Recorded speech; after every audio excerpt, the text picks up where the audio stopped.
Welcome to Balance of Forces. This is a current affairs and business analysis show. I'm Jamie Mighty, the senior analyst, and I'm joined, as usual, by Bataung Kotokwane. So basically today we're talking about a report that was in the Sunday Times, but really has been going on for a while.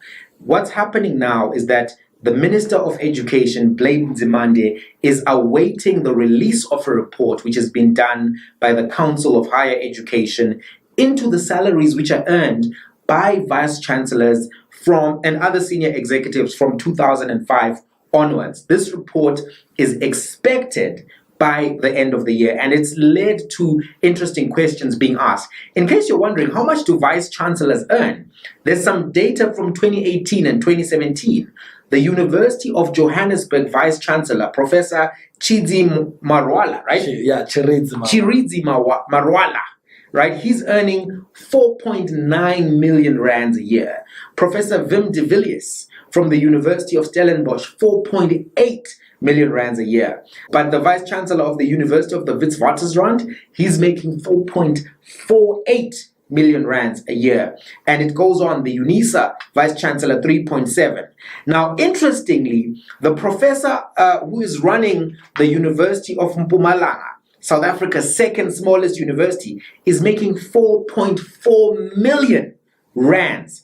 That's a lot of money, and that's the subject of our discussion today. Fundamentally, are vice chancellors in South Africa making way too much money? And also, what are the ethics of this kind of income disparity, considering the challenges that students are facing? So let's go straight to you, Bataung. I think I butchered your surname though. Bataung Kotokwane. But you're on the money. You're close to the money.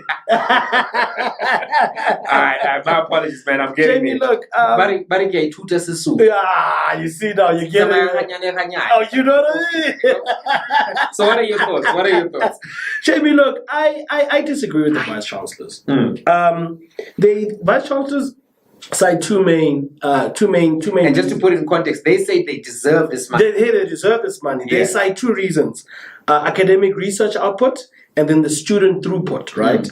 And when you look at the National Research Foundation, which is the National Research Foundation has a system, has a rating system for academic research based on three aspects: impact, quality, and academic output. Right.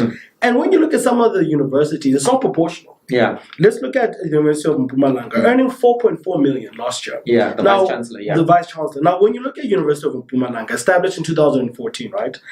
University of Mpumalanga has 160 full-time academic staff. Yeah. It has 4,360 students. But when you look at their ratings, they only have 7 National Research Foundation rated researchers. 6 of them only C, and then 1 only Y. In the ratings. In the ratings, right? And it's not proportional. Yeah. How do you have 160 full-time academic staff and only have 7 NRF rated researchers? That's only 4% turnover. I mean, does it make sense to have 4.4 million? One of the highest salaries. One of the highest salaries with only 7 NRF rated.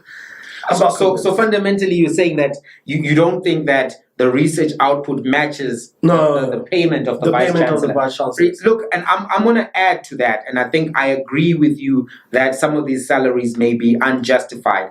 And how I'm going to contextualize this is as follows. So according to the 2000 to 2016 first time entering undergraduate cohort studies, right, for public higher education institutions, the findings of that report were the following: that between 2000 and 2008, 58% of the students graduated after 10 years.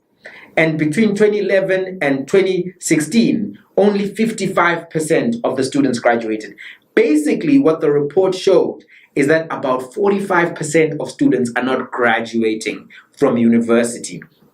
And when you look specifically at WITS, because WITS publishes their annual reports, what you see there, and just to give you some numbers, in 2020, WITS had 40,856 students enrolled. They had 25,000 undergraduate students, representing 61%. If you zoom in on the Faculty of Engineering, which is 5,568 students, of that cohort, only 46% proceeded to the next year. And basically those who failed the year was 53%. Wow. So that's in engineering. Why am I focusing on engineering? Because STEM is a critical priority for getting ready for 4IR, for improving our manufacturing base, for creating these engineering companies that will employ other people, the next Teslas, the next Mercedes-Benzes, etc. So when you look at the performance of Wits University in engineering, and by the way, this trend follows throughout, there is not a good performance in throughput and in dropouts. In fact, it is well known by anybody who's been to a university that if you go to certain departments, certain schools, they start off with about 1,000 students. I remember my first year. But by the time you get to final year, there's about 100 students left. And a lot of the brilliant black students who were enrolled, who got 7 distinctions, 8 distinctions, who were newspaper covers, shaking Angie Musheka's hand, those students are gone. So when you look at the data from the government, from this cohort study, when you look at the university annual reports, you get a consistent finding. And that finding is that when it comes to student throughput and student dropouts, it's not credible for university vice chancellors to say that we have done well and we deserve our salaries.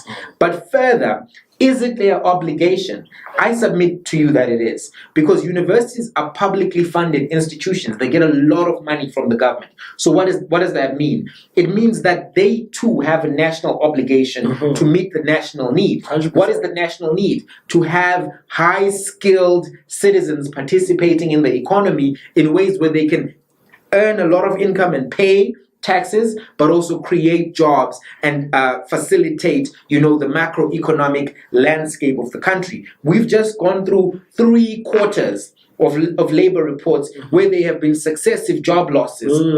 We've looked at the skills assessment of the nation and seen that South Africa is not doing well in the skills report, ranking at 109 out of 141 on the World Competitiveness Index. So that means that universities have an obligation and a role to play in improving the skills output of... they are the primary manufacturer of skills output. Basically, because they are the primary. When you're looking at the responsibility, you're looking at universities. Yes, and even if you were to extend it to TVETs have got a 9.2% throughput rate.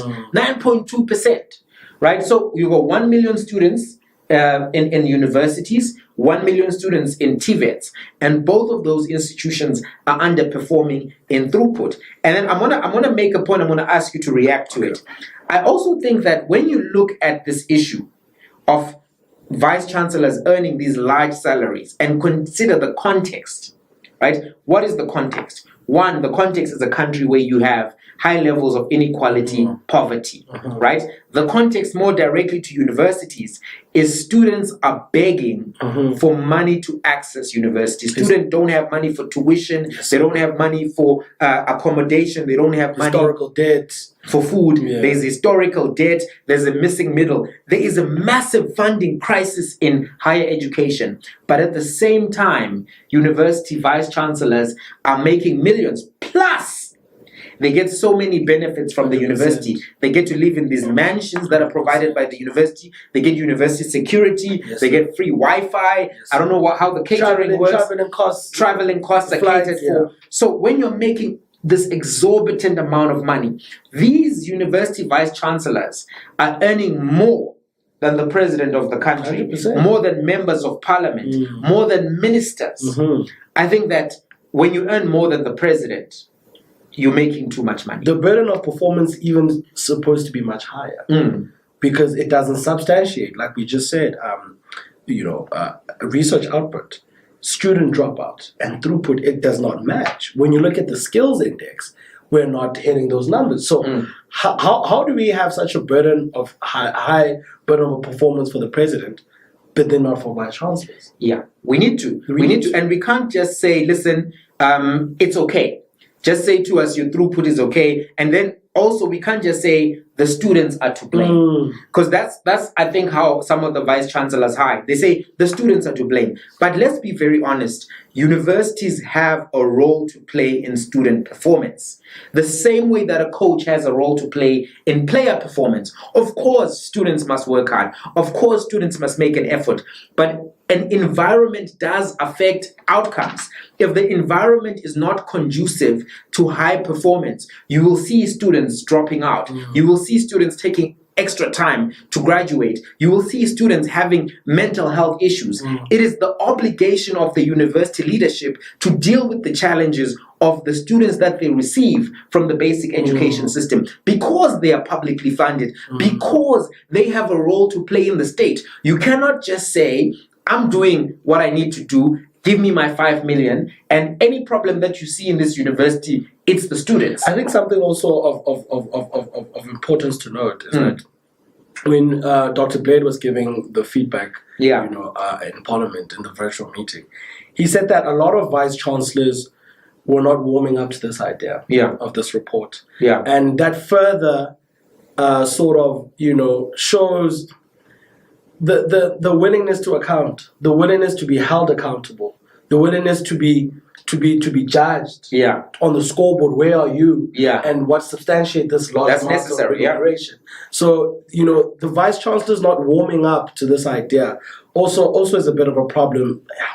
I don't know. You're not happy with it. I'm not happy. You're not happy. But Lee and Blade, we must not exempt him, because we know that there have been issues with the ministry in and of itself, and we must have a 360 discussion about that. But anyway, we've run out of time. I wonder, what do you think about the salaries that are earned by university vice chancellors? Do they deserve to be making more than the president, more than leaders of opposition, even more than some CEOs of JSE listed companies?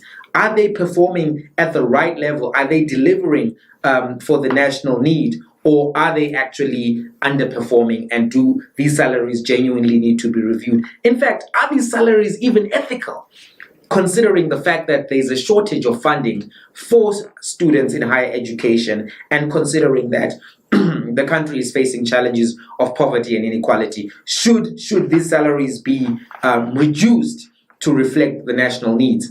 What do you think? Tell us. Reply if you're watching this on Twitter. Comment if you're watching this on YouTube. We'd love to hear from you. We read those comments. We engage with your contributions, and your contributions are also valuable. Thank you so much.